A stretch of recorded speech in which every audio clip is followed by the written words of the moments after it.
مکروہ تنزیہی نامناسب، اس سے بچنا، تو کرنے کے اوامر کو کرنا، نہ کرنے کے اوامر سے بچنا، اس سے اللہ سے تعلق پیدا ہوتا ہے، اللہ کا قرب نصیب ہوتا ہے۔ ایک آدمی بادشاہ کا قرب حاصل کرنا چاہتا ہے، بڑے راستے واسطے تلاش کرتا ہے۔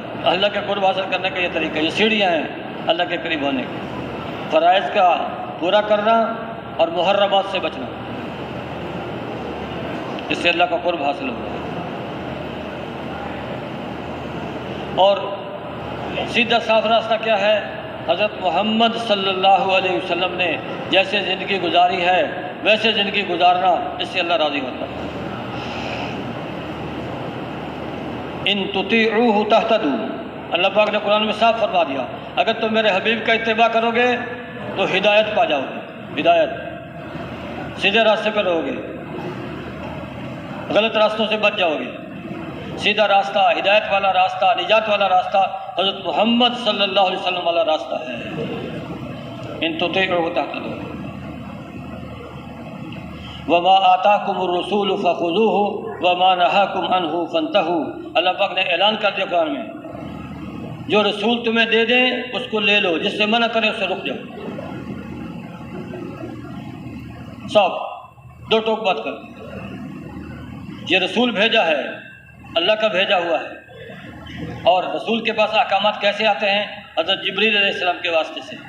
فرشتہ ایسا مضبوط فرشتہ ہے، ساری کائنات کو ختم کرنے کے لیے، ساری کائنات کو ختم کرنے کے لیے ایک ہی فرشتہ کافی ہے، ایسا طاقتور فرشتہ، وہ حکم اللہ کا لے کے آیا ہے، اللہ کے نبی کے پاس آیا ہے، اللہ کے نبی کے ذریعے سے صحابہ کے واسطے سے امت تک یہ احکامات پہنچے۔ اس لیے ہمارے ذمے ہے صحابہ سے محبت کرنا، اللہ کے نبی سے محبت کرنا، اللہ سے محبت کرنا، فرشتوں سے محبت کرنا، ان کو برحق جاننا، یہ بھی اللہ کی مخلوق ہے۔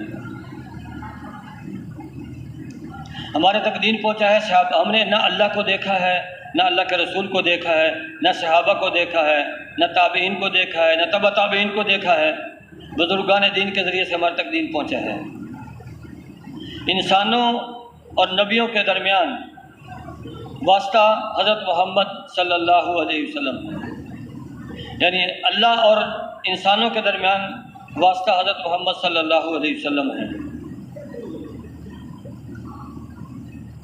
تو آپ علیہ السلام کا اتباع اللہ کو پسند ہے، اس کا حکم ہوا ہے، اسے ہماری ذمہ داری ہے کہ جن چیزوں کو اللہ کے نبی نے کیا ہے ان کو ہم کریں، اور جن چیزوں کو چھوڑا ہے ان کو ہم چھوڑیں، اس میں ہماری نجات ہے۔ اللہ کے نبی کے کرنے والے کاموں میں ایک کام نماز کا ہے۔ نماز کے بارے میں اللہ نے واضح طور پہ فرما دیا، قد افلح المؤمنون الذین هم فی صلاتهم خاشعون، یہ واضح حکم ہے۔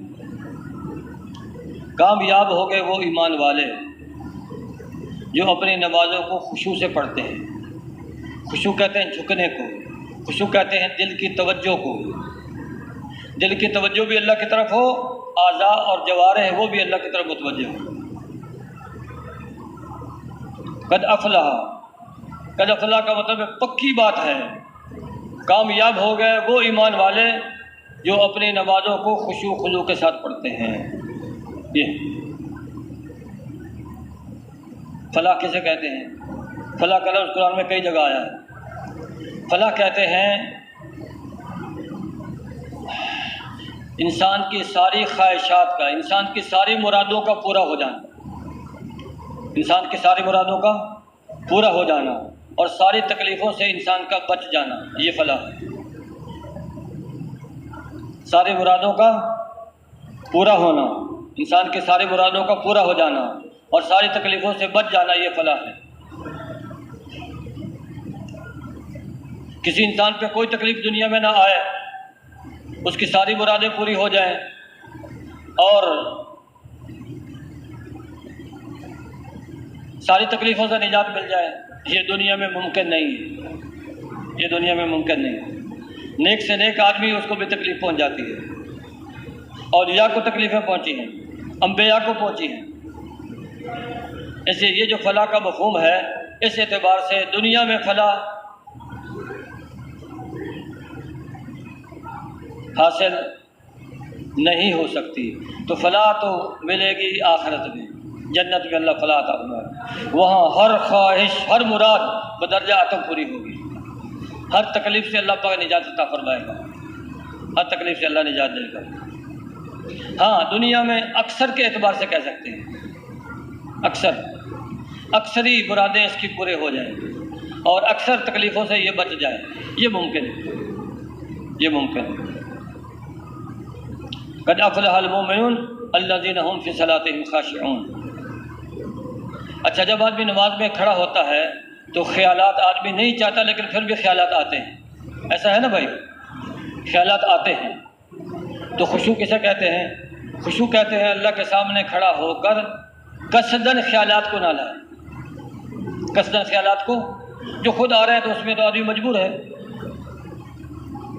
قصداً خیالات کو نہ لائے، خیالات سے اپنے آپ کو بچا کے دل ہمارا اللہ کی طرف متوجہ ہو، ایک چیز۔ دوسری چیز کیا ہے خشوع میں؟ خشوع میں دوسری چیز یہ ہے کہ اعضاء اور جوارح ساکن ہوں، اعضاء اور جوارح ساکن ہوں۔ ایک دفعہ ایک شخص نماز پڑھ رہا تھا اور وہ داڑھی میں خارج کر رہا تھا، اللہ کے نبی نے فرمایا اگر اس کے دل میں خشوع ہوتا تو اس کے اعضاء و جوارح بھی ساکن ہوتے۔ یہ دوسرے پہ فتویٰ نہیں لگانا بھائیو، اپنے اندر دیکھنا ہے، یہ نہ کہ دوسروں کی نمازوں کو دیکھتے رہیں کہ بھائی یہ داڑھی میں خارج کر رہا ہے تو زیادہ اس کی نماز میں خشوع نہیں، اپنے اندر دیکھنا ہے، اپنے اندر کچھ چیزیں اپنے اندر دیکھنے کی ہوتی ہیں، اپنے اندر دیکھنا، یہ خشوع ہے۔ اور ایک ہے نفاق کا خشوع۔ نفاق کا خشوع کیا ہے؟ کہ اعضاء و جوارح تو ساکن ہوں اور دل اللہ کے غیر میں متوجہ ہو، ایسے لگ رہا ہے بہت خشوع خضوع کے ساتھ بس پہنچا ہو، پتہ نہیں کہاں پہنچا ہوا ہے، لیکن دل غیر میں مشغول ہے، اس سے یہ کہتے ہیں نفاق۔ اللہ کے نبی نے اس خشوع سے پناہ مانگی ہے، اے اللہ میں تیری پناہ چاہتا ہوں نفاق کے خشوع سے، یہ نفاق کا خشوع ہے۔ اب نماز میں خشوع حاصل ہو جائے اس کے لیے محنت ہے، وہ محنت ہم نے کی نہیں ہے، زمین پہ محنت کی ہے، کارخانے پہ محنت کی ہے، ڈگریاں حاصل کرنے پہ محنت کی ہے، لیکن نماز کے خشوع میں محنت نہیں کی، اس لیے وہ نماز جس سے ہماری رزق میں برکت آ جائے تو وہ نماز ہماری ابھی بنی ہوئی نہیں، اس نماز کو بنانا ہے۔ اور اس دنیا کی زندگی میں اس کی فکر بھی پیدا آدمی کو نہیں ہوتی کہ نماز بنا لے، وہ تو اللہ کے راستے میں نکل کے پھر آدمی متوجہ ہوتا ہے اوہ نماز بھی بنانے کی چیز ہے، نماز میری اچھی ہو جائے، خشوع خضوع والی ہو جائے۔ اس کے لیے بھائیو نفلوں میں اس کی مشق ہے تو پھر انشاءاللہ یہ توجہ آہستہ آہستہ فرضوں میں منتقل ہو جائے گی، اور نماز پھر ہماری آنکھوں کی ٹھنڈک بن جائے گی، جیسے اللہ کے نبی نے فرمایا کہ میرے آنکھوں کی ٹھنڈک نماز ہے۔ جن کی نماز میں خشوع ہوگا ان کی تھکاوٹ نماز سے دور ہوگی۔ ہم لوگ تو نماز سے تھکتے ہیں، لیکن جن کی نمازوں میں خشوع ہوگا ان کی نماز ان کی تھکاوٹ کو دور کرنے والی ہوگی۔ ہمیں دنیا کے کھانوں کا مزہ لگا ہے، نماز کا مزہ نہیں لگا۔ نماز کو سیکھنا ہے، اس میں خشوع پیدا کرنا۔ تو 7 چیزیں فرمائی ہیں قد افلح المؤمنون، اس میں ایک چیز نماز ہے، ایک زکوٰۃ کا ادا کرنا ہے، اپنی شرمگاہوں کی حفاظت کرنا ہے اور لغو باتوں سے اعراض کرنا ہے۔ تو 7 چیزیں قرآن 18ویں پارے کے شروع میں یہ 7 چیزیں ہیں، اس میں یہ 7 چیزیں ہوں گی تو وہ ایمان والے کامیاب ہیں، ان کو فلاح مل گئی، یہ فلاح والے ہیں۔ اگر فلاح چاہتے ہیں تو ان 7 چیزوں کو اپنے اندر پیدا کرنا، میں کریں گے کوشش انشاءاللہ۔ تو نماز خشوع خضوع والی بن جائے، اس سے اللہ راضی ہوگا، اللہ راضی ہوگا، پھر جو چاہے اللہ سے مانگ لیں۔ حضرت آدم علیہ السلام گردن پہ پھوڑا نکل آیا، کیا کیا؟ نماز پڑھی، گردن سے سینے میں منتقل ہو گیا، پھر نماز پڑھی، سینے سے کوکھ میں آ گیا، پھر نماز پڑھی، کوکھ سے ٹخنے میں آ گیا، پھر نماز پڑھی، ٹخنے سے انگوٹھے میں آ گیا، پھر نماز پڑھی تو ختم ہو گیا۔ یہ ہے نماز۔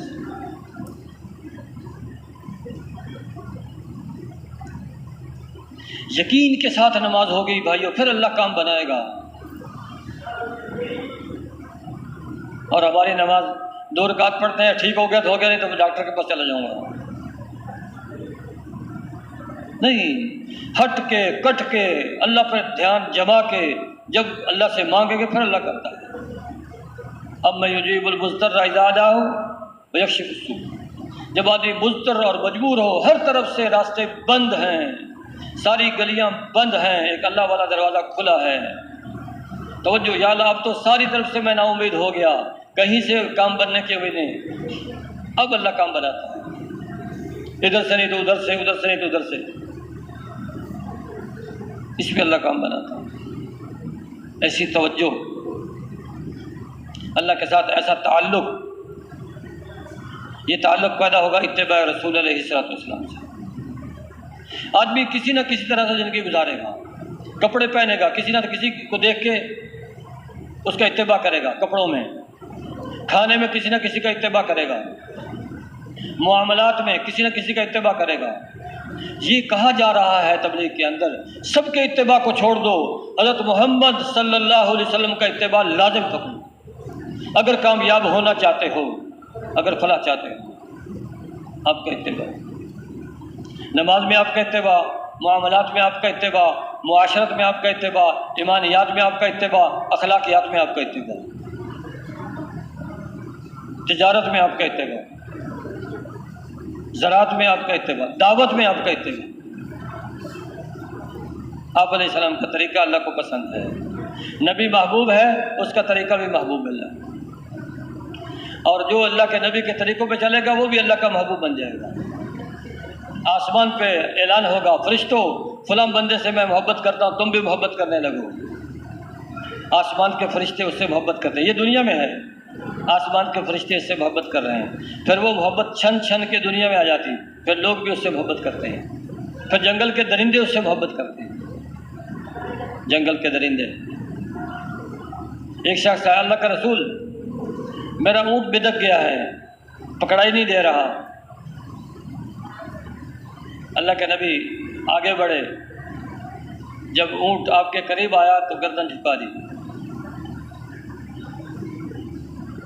گردن جھکا دی، تو اللہ کے نبی نے پکڑ کے مالک کے حوالے کیا، لو، کہا اللہ کا رسول یہ اونٹ آپ کو پہچانتا ہے؟ فرمایا ہاں، یہ اونٹ مجھے پہچانتا ہے، مخلوق پہچانتی ہے، انسان نہیں پہچانتا، اونٹ پہچانتا ہے،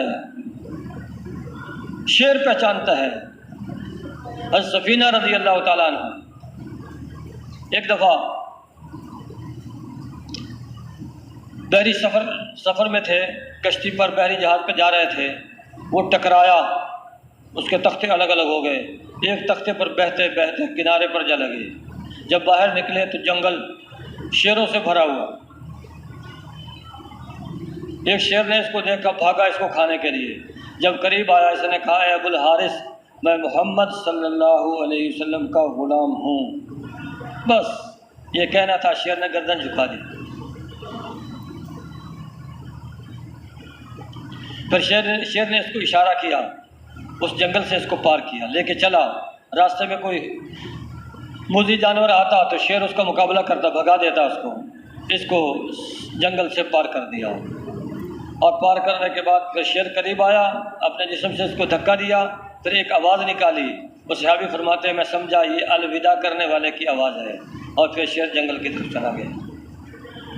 جنگل کے شیر حضور کو پہچانتے، لیکن آج ہم نے حضور کو نہیں پہچانا،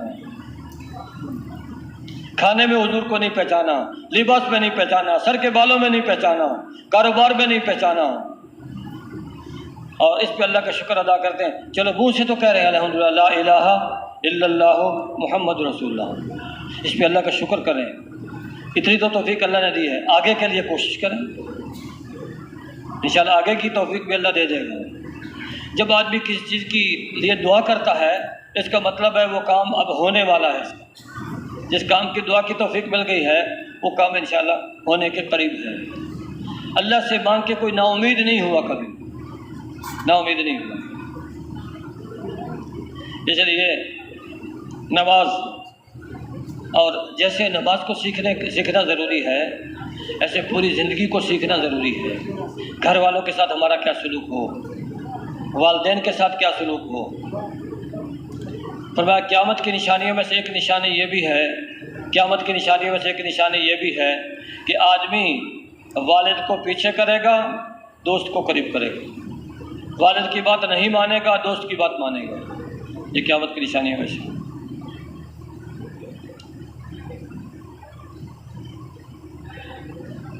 اب قیامت کے قریب ایسا زمانہ آئے گا، صبح آدمی مومن ہوگا، شام کو کافر ہوگا، شام کو مومن ہوگا، صبح کافر ہوگا۔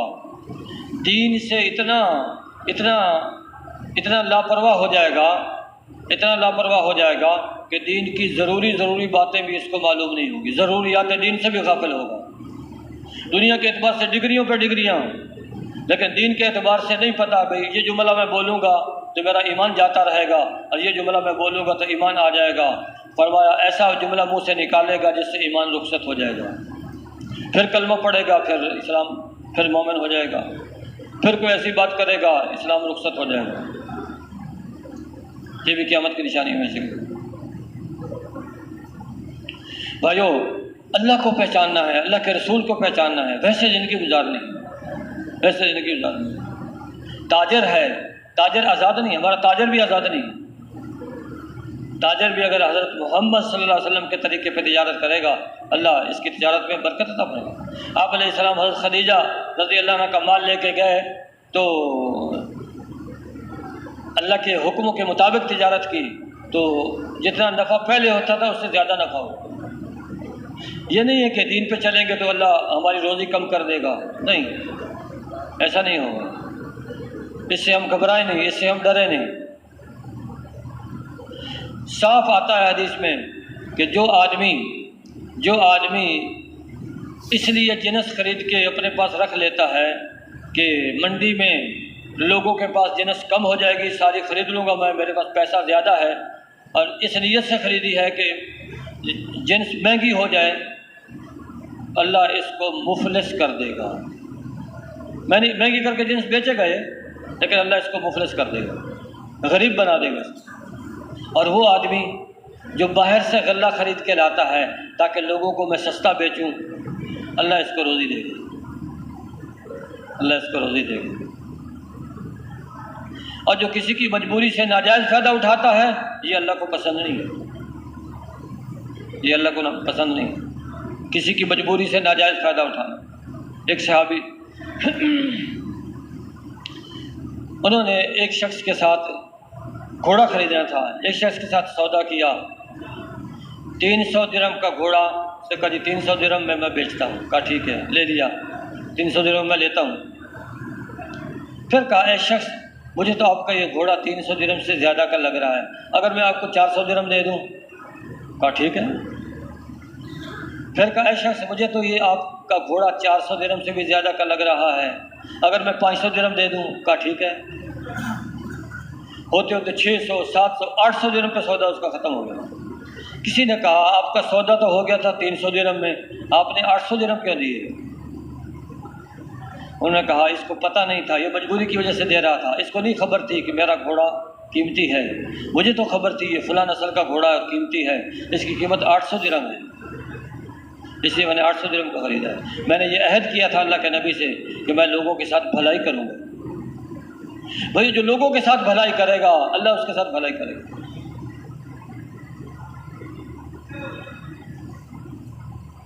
جو اللہ کے لیے خرچ کرے گا، اللہ اس کا 10 گنا دنیا میں دے گا، 70 گنا آخرت میں دے گا۔ جو ذمہ دار نے ذمہ دارہ کیا ہے اور اس کی فصل، جانور اس کی فصل خراب کر گئے ہیں، فرمایا جو فصل جانوروں نے خراب کی ہے، جو غلہ خراب ہو گیا اس کا جانوروں کی وجہ سے، تو اس کا 10 گنا، اس کو صدقے کا ثواب ملے گا۔ صدقے میں کیا ہے؟ 10 دنیا 70 آخرت، 10 دنیا 70 صدقے کا ثواب۔ تو جب لوگوں کے ساتھ بھلائی کریں گے، اللہ ہمارے ساتھ بھلائی کرے گا۔ اور جو اپنے مسلمان بھائی کی مدد اس وقت نہ کرے جب وہ مدد کا محتاج ہو، جو اپنے مسلمان بھائی کی مدد اس وقت نہ کرے جب وہ مدد کا محتاج ہو، تو اللہ اس وقت اس کی مدد سے ہاتھ کھینچ لیں گے جب یہ مدد کا محتاج ہو۔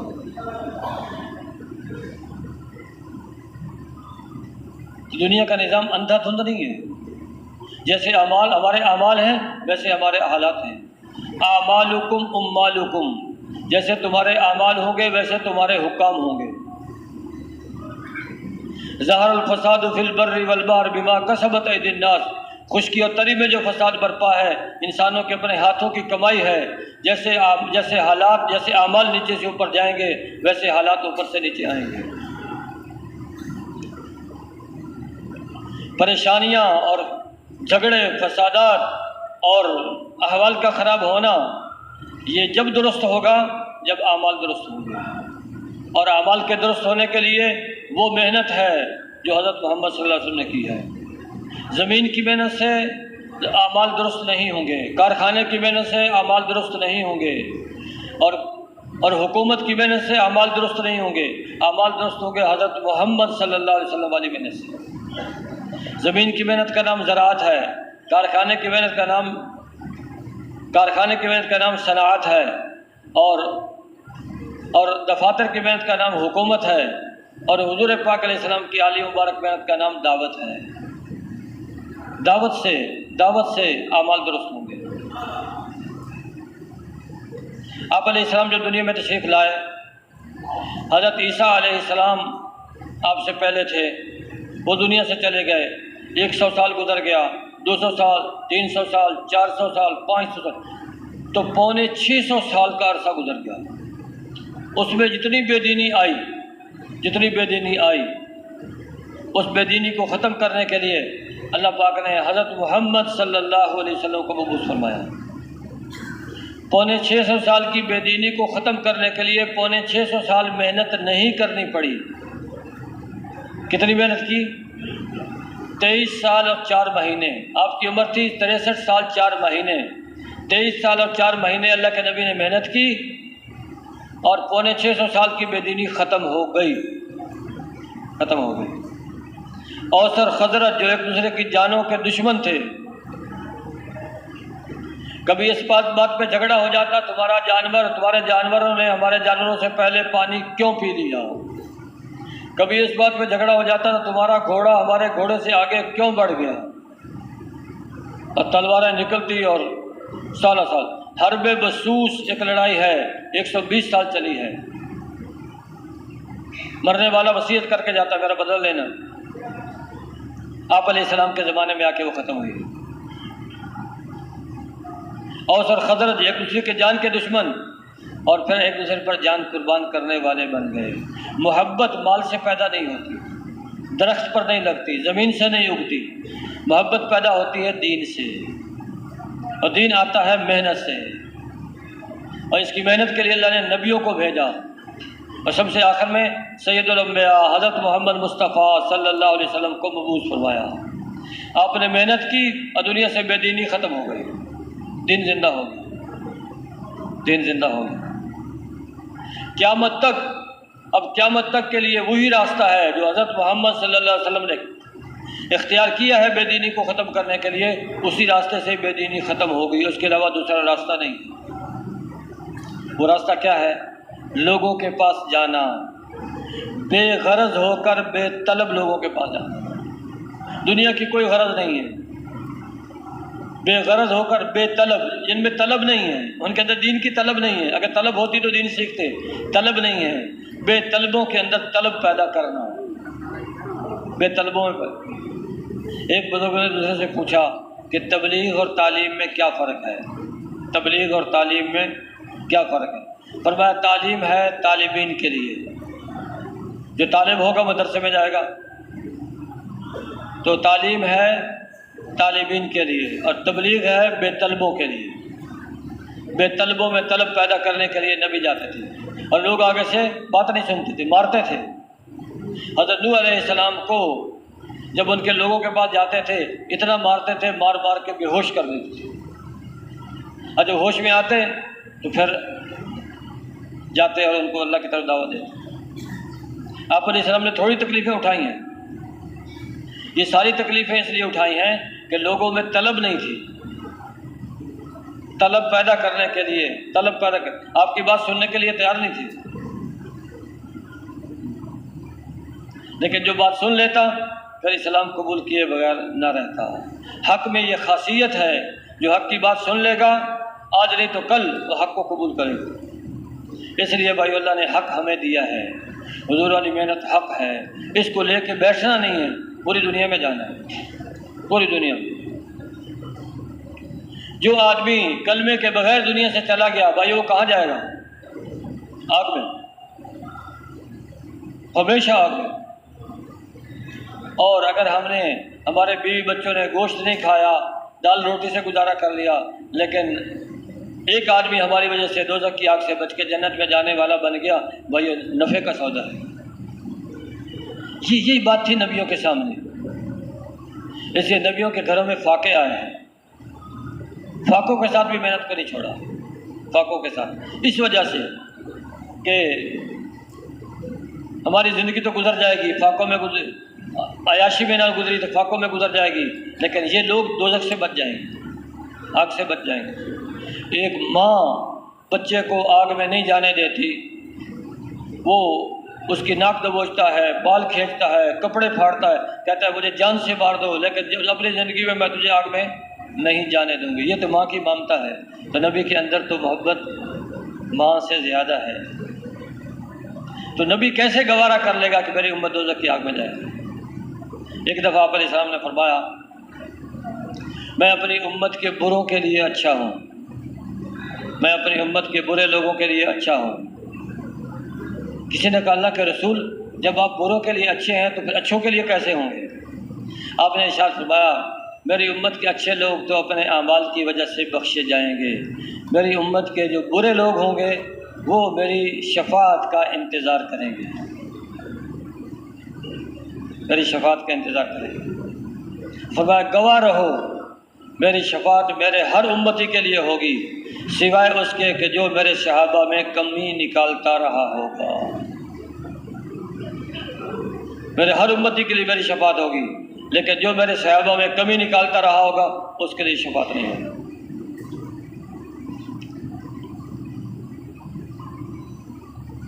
اللہ تو کریم ہے، کریم اس کو کہتے ہیں جو بغیر مانگے دے، سخی اس کو کہتے ہیں جو مانگنے سے دے۔ اللہ کریم ہے، اللہ نے کتنی نعمتیں بغیر مانگے دی ہیں، اور قیامت میں بھی اللہ پاک کرم کا معاملہ فرمائے گا۔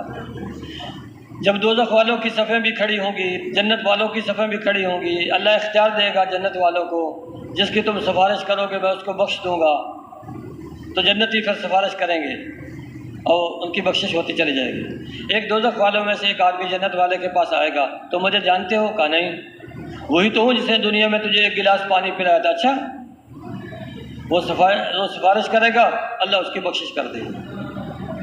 بھائی نیکی کبھی ضائع نہیں جائے گی، نیکی کبھی ضائع نہیں جائے گی، اس لیے جہاں تک ہو سکے ہم خیر کا کام کریں، خیر کا کام۔ اور سب سے بڑی خیر کیا ہے؟ جو کام حضرت محمد صلی اللہ علیہ وسلم نے کیا ہے، اس سے بڑی خیر کوئی نہیں، جس سے آدمی ہمیشہ کی آگ سے بچ کے ہمیشہ کی جنت میں داخل ہو جائے گا۔ یہ محنت اللہ نے ہمارے ذمہ لگائی تھی، لیکن ہم دنیا میں ایسے لگ گئے، اس حضور والی محنت کو بھول گئے۔ دنیا کی رنگینیوں نے ہمیں پھنسا لیا، دنیا کی لذتوں میں ایسے پھنسے، حضور والی محنت بھولے نہیں، بھولنے کو بھی بھول گئے، نسیہ منسیہ۔ اس پہ کرنی ہے توبہ، اے اللہ ہمارے سے غلطی ہو گئی، حضور والی محنت کو ہم نے بھلا دیا، اور ایسے لگے سارے کام ہم نے کیے ہیں، حضور والی محنت نہیں کی، حضور والی محنت نہیں کی۔ ہمارے اوپر سب سے پہلے اللہ کا حق ہے، اللہ کے رسول کا حق ہے، پھر دین کا حق ہے، پھر باقی حقوق ہیں۔ ہم نے باقی سارے حقوق کا خیال رکھا، اللہ کے حق کو بھلایا، اللہ کے رسول کے حق کو بھلایا، دین کے حق کو بھلایا۔ اس پہ توبہ کریں، توبہ کر کے بھائیو اب ان حقوق کے ادا کرنے میں لگ جائیں۔ اور اللہ تو بخشنے والی ذات ہے اور بخشش کو پسند فرماتا ہے۔ اگر ہم اللہ کے سامنے توبہ طائب ہوں گے، اپنے گناہوں کی معافی مانگیں گے، وہ بخش دیتا ہے۔ 99 آدمیوں کا قاتل بخشا گیا، 99 آدمیوں کا قاتل اس کو اللہ نے بخش دیا۔ تو اگر کسی آدمی نے زمین کو بھر دیا اپنے گناہوں سے، آسمان تک اس کے گناہوں کا ڈھیر پہنچ گیا، اور سچے دل سے توبہ کر لی، اللہ سارے گناہوں کو معاف کر دے گا، ایسا معاف کرنے والا۔ یا ایھا الانسان ما غرک بربک الکریم، اے انسان تجھے کریم رب سے دھوکے میں کس نے ڈالا؟ ایک آدمی نے کہا میں یہ کہوں گا اللہ سے، اے اللہ مجھے تیرے کرم نے دھوکے میں ڈالا، تیرے کرم۔ تو اللہ کی ذات کریم ہے بھائیو۔ آج سے ارادہ کریں، عزم کریں، جو محنت اللہ کے نبی نے کی ہے ساری زندگی ہم بھی وہی محنت کریں گے انشاءاللہ۔ کس کا ارادہ ہے انشاءاللہ؟ سب کا ارادہ ہے۔ تو پھر چلے لگائیں گے یا زندگی لگائیں گے؟ جب تک دین دنیا میں پھیل نہ جائے آپ اسلام کی محنت، آپ والی محنت پہ چلتے رہیں گے، چلاتے رہیں گے، کرتے رہیں گے، دوسروں کو ترغیب دے کے اس محنت کو کراتے رہیں گے۔ تو پکے تیار ہیں اس کے لیے انشاءاللہ؟ ارادہ بھی مضبوط ہو، اللہ سے مانگنا بھی ہو، اے اللہ ارادہ تو میں نے کیا ہے لیکن میرے ارادے سے کام نہیں بنے گا جب تک تو قبول نہیں فرمائے گا، اے اللہ تو بھی قبول فرما دے۔ اللہ سے مانگنا ہو، اپنے ارادے پہ بھروسہ نہ ہو، اپنے عزم پہ بھروسہ نہ ہو، بھروسہ اللہ کی ذات پہ ہو، تو مانگیں گے اللہ سے بھی انشاءاللہ۔ اللہ پاک ہم سب کو قبول فرمائے۔ اب نماز کی تیاری کر لیں، جن کا وضو ہے صفوں میں تشریف رکھیں، باقی ساتھی وضو کر کے صفوں میں تشریف لیں۔ سبحان اللہ و بحمدہ، سبحانک اللہم و بحمدک، اشہد ان لا الہ الا انت، استغفرک و اتوب الیک۔